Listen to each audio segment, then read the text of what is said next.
अंदर है कस्तुरबा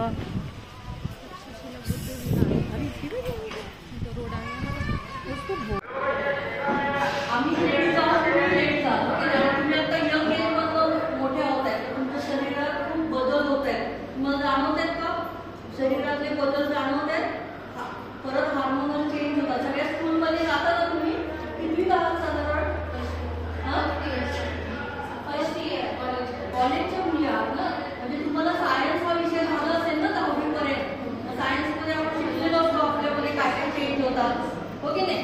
मग त्यासाठी आपलं एक मंथली सायकल असतं आपल्या शरीरामध्ये. दर महिन्याला आपल्या ह्याच्यात काही गोष्टी तयार होत असतात आणि त्याचा उपयोग होत नाही त्यावेळेला त्या नीट वापर करणं खूप आवश्यक आहे. नाही तर काय होतं, वेगवेगळे आपल्याला आजार होऊ शकतात. त्या आपण प्रत्येक गोष्ट स्वच्छ ठेवणे किंवा चांगल्या गोष्टींचा त्या स्वच्छता करण्यासाठी वापर करणे. तर तुम्ही ते स्वच्छता हे करता का, इम्प्लिमेंट करता? स्वच्छ राहता त्यावेळेला 4 दिवसात तुम्ही चांगले स्वच्छ कपडे किंवा पॅड कोणी वापरतं का? कोण कोण वापरतात का? आता बहुतेक सगळेजण वापरतात ना. आणि घरी तुम्ही तुमच्या आईला, मोठी बहीण, मावशी, आत्या कोण असेल तर त्यांना ते वापरायला हे करता का, सांगता का? त्या वापरतायत का?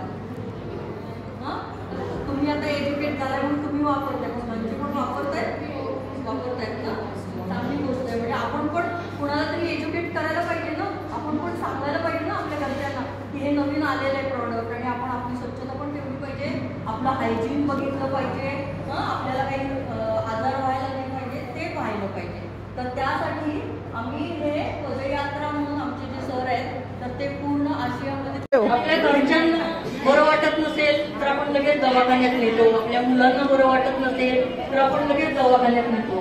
पण आपण स्त्रिया आपल्या तब्येतीची काळजी घेत नाही. तापाला एवढीशी गोळी घेतली, कामाला लागलो दिवसभर, हो की नाही? तर काळजी घेतली पाहिजे का नाही? आज आम्ही बऱ्याच संस्थात असं चाललेलो आहोत सांगायला की आपण आपल्या तब्येतीची, आरोग्याची काळजी घेणं खूप महत्वाचं आहे. पहिलं आपण, हो की नाही? मग बाकी सगळं जग. काय वाटतं तुम्हाला? बरोबर आहे का नाही? आधी आपली तब्येतीची काळजी आपण जर घेतली तर आपण आजूबाजूच्या सगळ्यांची काळजी घेऊ शकतो.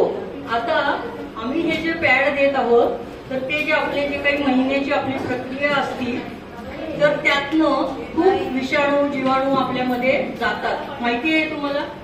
त्यामुळं आपण तिथली भाग आपण स्वच्छ ठेवला पाहिजे. हे पॅड वापरले पाहिजे शक्यतो.